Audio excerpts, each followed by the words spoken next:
Graça e paz, irmãos. A Ele, e tão somente a Ele, toda a glória e todo o louvor. Amém? Gostaria de convidá-los para abrirmos a palavra do Senhor no texto bíblico de Mateus, capítulo 26. Mateus, capítulo 26.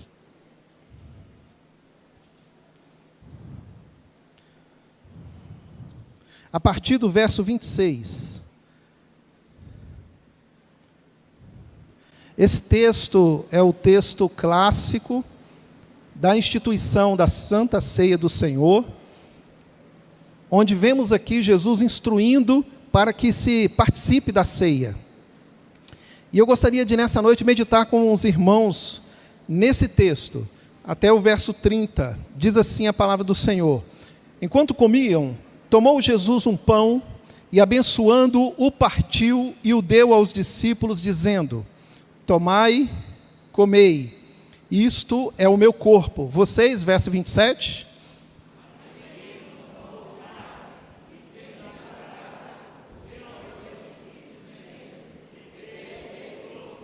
Porque isto é o meu sangue, o sangue da nova aliança, derramado em favor de muitos, para a remissão de pecados. Vocês?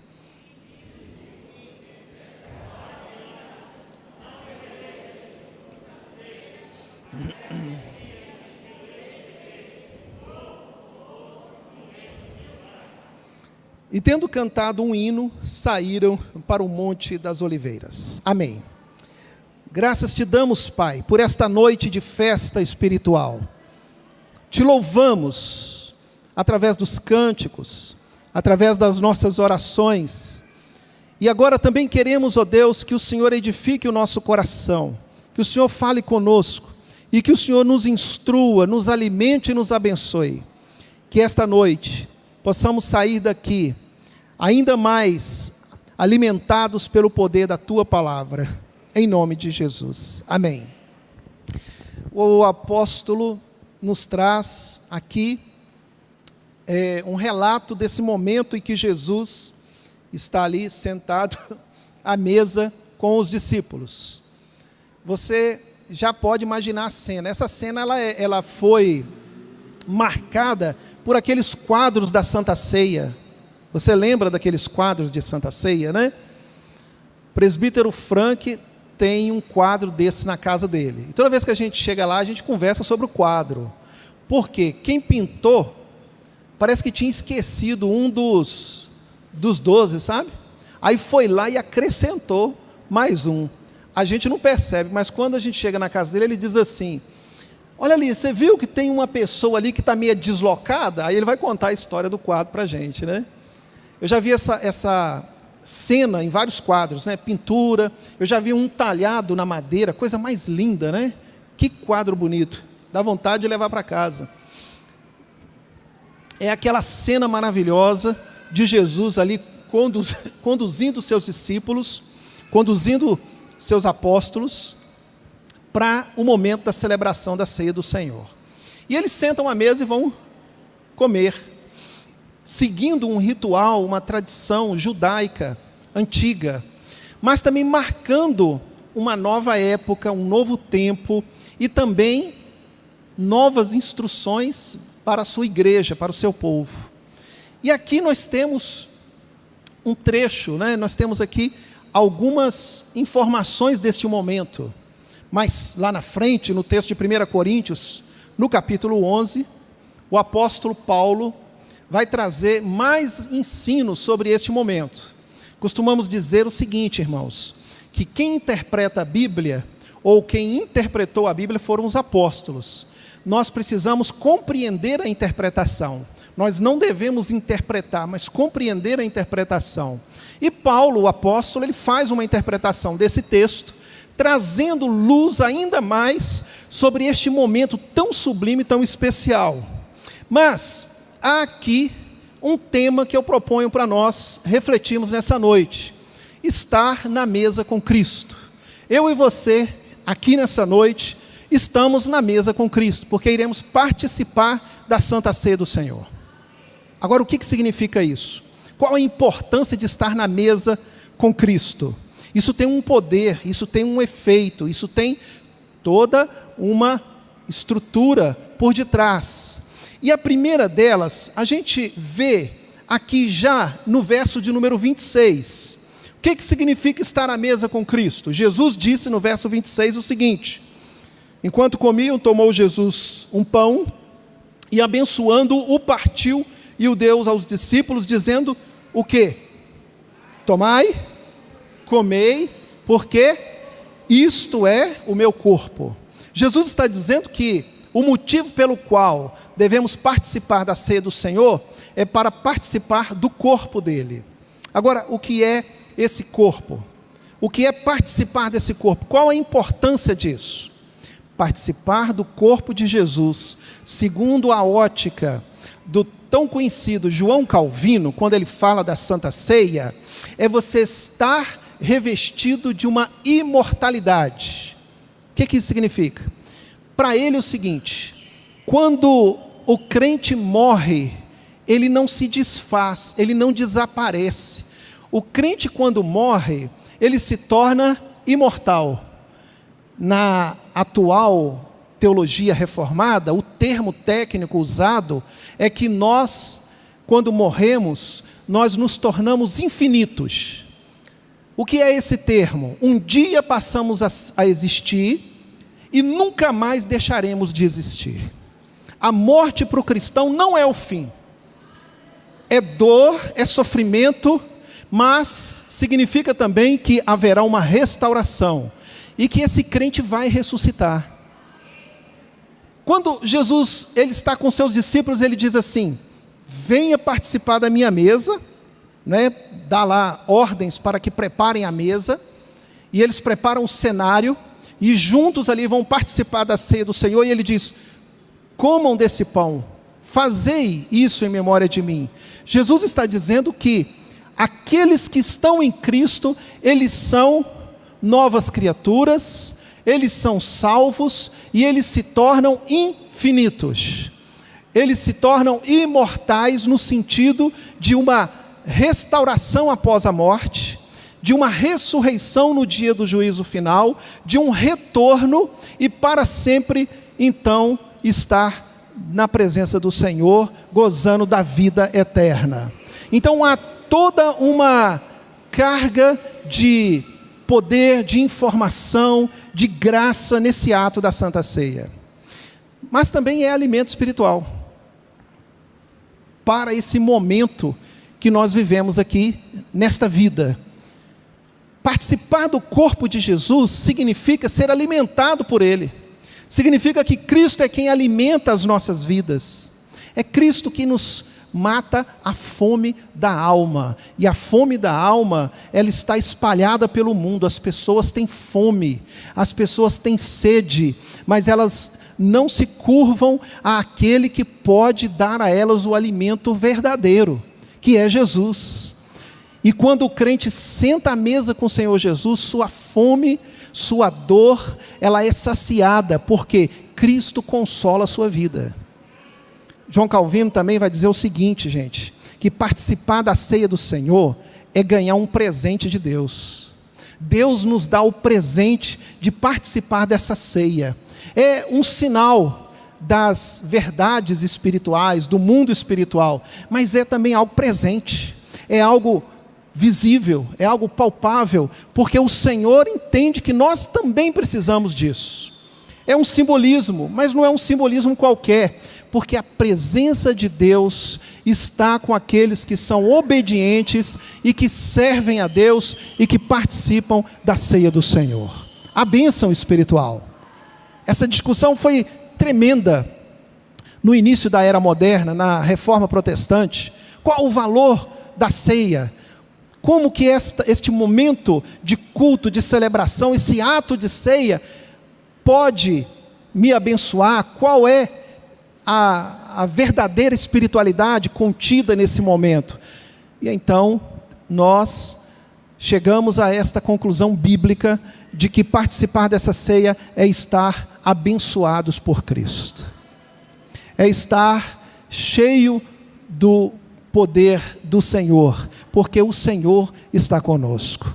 É ser alimentado por esse Cristo. E é fazer parte, é ser integrado nesse corpo. Nós só podemos ser integrados por Cristo. E uma vez que nós estamos com Ele, nós fazemos parte dessa mesa, então nós podemos dizer que fazemos parte também do corpo de Cristo. Segundo, no verso 28, Jesus diz que beber desse cálice é também fazer parte da nova aliança com Deus. Olha o verso de número 28. Ele diz assim: porque isto é o meu sangue, o sangue da nova aliança, derramado em favor de muitos para remissão de pecados. Ele diz que nós passamos a fazer parte de uma nova aliança. Estamos aliançados com Deus. Quando Adão e Eva pecou, quando eles pecaram lá no paraíso, eles trouxeram uma separação e uma quebra de aliança.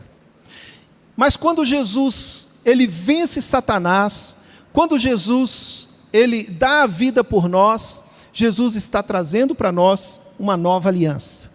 E nós fazemos parte dessa nova aliança. E nós fomos inseridos nessa nova aliança. E essa nova aliança é a aliança da graça. Ele deu a vida por mim, pecador. Ele é o ponto, o alvo, o elemento principal desta nova aliança com Deus. Ou seja, com Jesus, nós não podemos deixar de ser salvos. Nós não podemos perder a nossa salvação. Porque quem garante a nossa salvação é Jesus Cristo. É Ele que nos dá essa graça. Portanto, fazer parte de uma nova aliança é estarmos ingressados, estarmos juntos numa nova aliança, onde Cristo é quem sustenta a nossa salvação. Adão e Eva pecaram, caíram, quebraram aquela aliança que havia entre o homem e Deus. Mas agora essa aliança não pode mais ser quebrada, porque é uma aliança de graça. É Jesus nos chamando, é o Espírito Santo nos levando a Jesus, é Deus nos sustentando, nos suprindo, é Deus nos mantendo próximos dEle. Isso é graça, isso é graça. A graça de Deus está conosco. E por fim, no verso 29, ele ainda nos traz mais uma informação. Diz o verso 29, o seguinte: não beberei deste fruto da videira, até aquele dia em que o hei de beber um novo convosco, aonde, meus irmãos? No reino de meu Pai. Há uma preocupação de alguns teólogos de que o século 21 se torne um século secularizado. Parece redundância, mas não é. Secularizado significa onde as pessoas perdem um pouco da fé. Às vezes se tornam místicas, ou envolvidas em algum tipo de misticismo que não o bíblico, e acabam perdendo um pouco esse horizonte, esse foco, essa esperança das coisas registradas nas Escrituras. Pois bem, o nosso Senhor Jesus está dizendo que Ele voltará e que nós nos assentaremos novamente com Ele à mesa. Não me pergunte detalhes, porque eu não sei. Nós não sabemos. Como será isso? Como vai acontecer? Como que uma multidão inteira estará à volta de uma mesa? São detalhes que não importam. Porque, veja bem, quem criou os céus e a terra vai ter dificuldade de nos fazer assentar à roda de uma mesa? Pode ser até que esse sentar à mesa com Jesus tenha um efeito bem diferente desse que nós conhecemos aqui. Não sabemos. Mas o fato é que Jesus está dizendo que no dia do juízo final, nós o veremos. E Ele estará presencialmente conosco, novamente. E Ele então participará de uma nova Santa Ceia conosco. São expectativas do coração de um crente, daquele que serve a Jesus. E que a gente não pode esquecer. Lembra das canções que falam da volta de Jesus? Maranata, vem Jesus, vem Jesus, ó, volta o Senhor Jesus, né? Volta o Senhor Jesus. Para nós, a volta de Jesus, o retorno dele, é alegria. É alegria, é momento de satisfação, é momento de prazer, é momento, irmãos, de restauração. Nós não temos medo do juízo final, nós não temos medo da volta de Cristo. Pelo contrário, essas coisas significam para nós alegria, felicidade. Nós esperamos isso, nós esperamos a volta de Jesus. E Jesus estará visivelmente perto de você. É isso que as Escrituras prometem. E é isso que ele está dizendo no verso 29. Não vou beber mais com vocês esse vinho, porque eu serei crucificado, eu serei morto, eu ressuscitarei e depois irei para junto do Pai. Mas eu um dia voltarei e vou sentar à mesa e tomar um novo vinho com vocês. Um novo tempo ainda nos aguarda. E é isso que Mateus nos lembra, sabe? Mateus nos lembra desta participação do corpo, dessa participação do sangue como nova aliança, e também de um retorno de Jesus para estar conosco. Bom, portanto, irmãos, o que nós estamos nessa noite representando aqui, através deste ato sagrado, onde a presença de Cristo está conosco, é que Jesus se sacrificou por nós. Jesus deu a vida por nós pecadores. Que Jesus nos apresenta uma realidade espiritual. Nós estamos ligados a Ele, conectados a Ele, no poder e na graça do Espírito de Deus. E que nós ganhamos um presente, portanto a gente deve desfrutar desse momento como um presente, como uma alegria.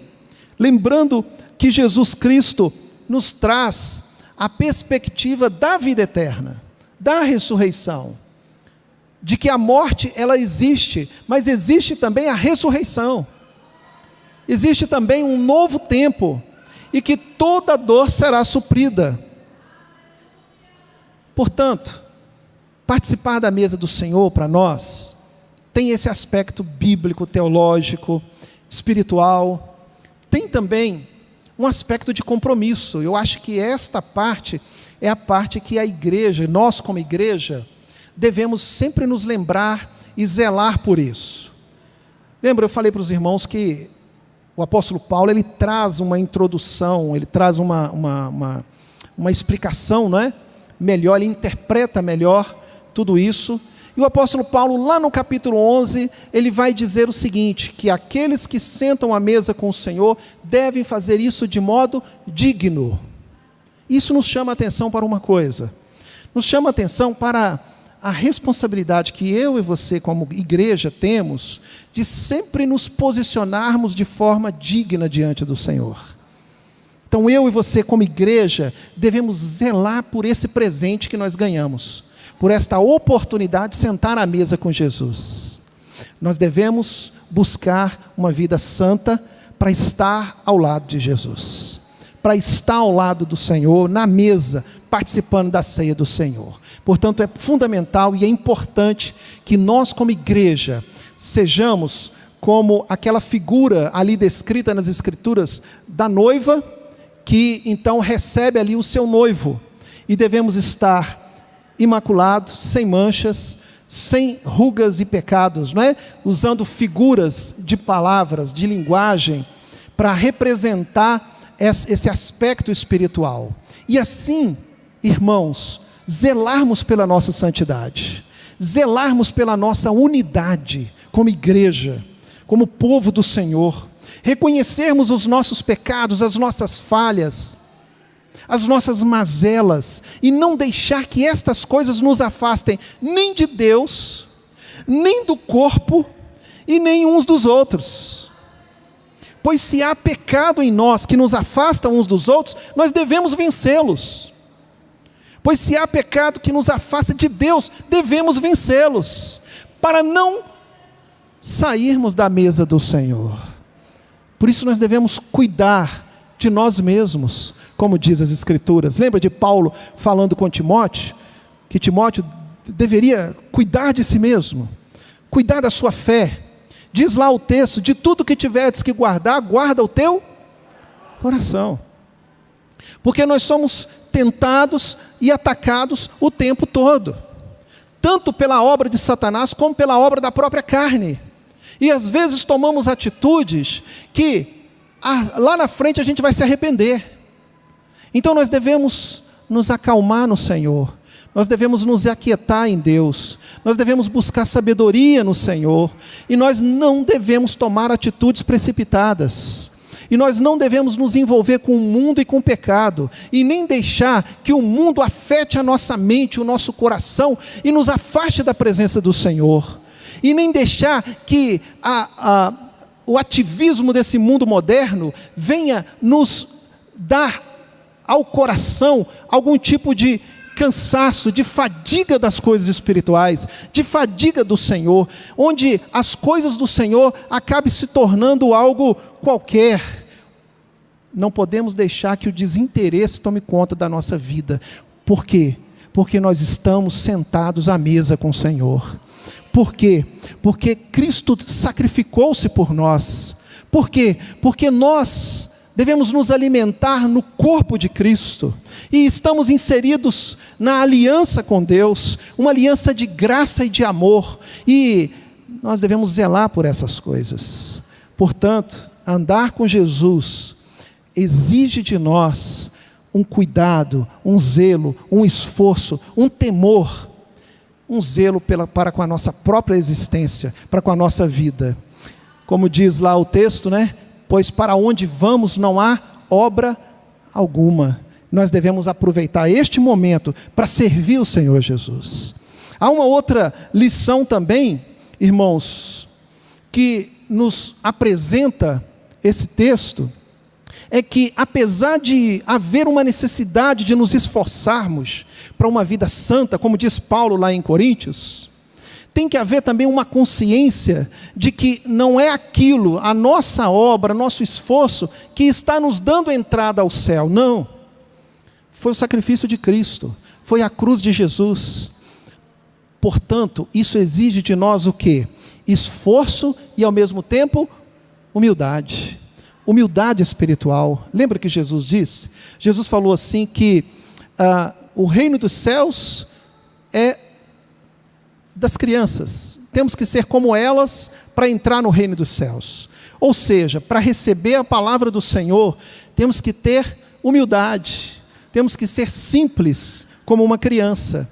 Não é? A criança, todo mundo chega, brinca e ela responde bem. O adulto não. Já tem ali um certo cuidado, já tem uma certa reserva, mas a criança não. A criança ela é aberta, a criança ela se entrega, a criança ela tem essa capacidade de receber bem quem está ali próximo dela. Jesus está dizendo que nós também devemos manter esse aspecto humilde espiritualmente, porque a obra é de Cristo, a obra foi feita por Ele, é Ele que nos garante, é Ele que nos sustenta, é Ele que nos alimenta, é Ele que nos ajuda, é Ele que ouve as nossas orações.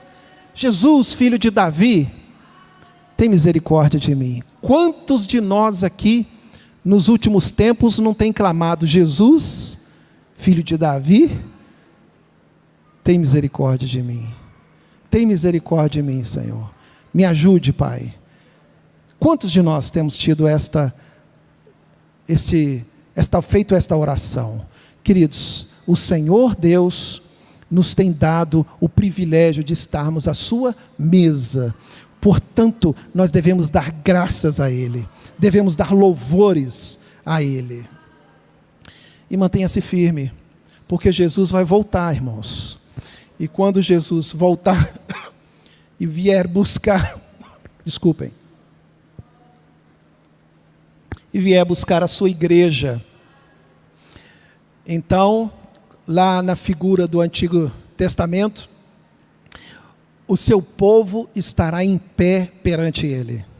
que significa isso? A ideia ali de Apocalipse, né, de João, é que aqueles que mantiveram-se firmes, aqueles que andaram na presença do Senhor, servindo ao Senhor e que chegaram até o final ali, como Paulo diz, né, eles conseguiram a coroa imarcessível, terão dignidade para estar diante do Cordeiro.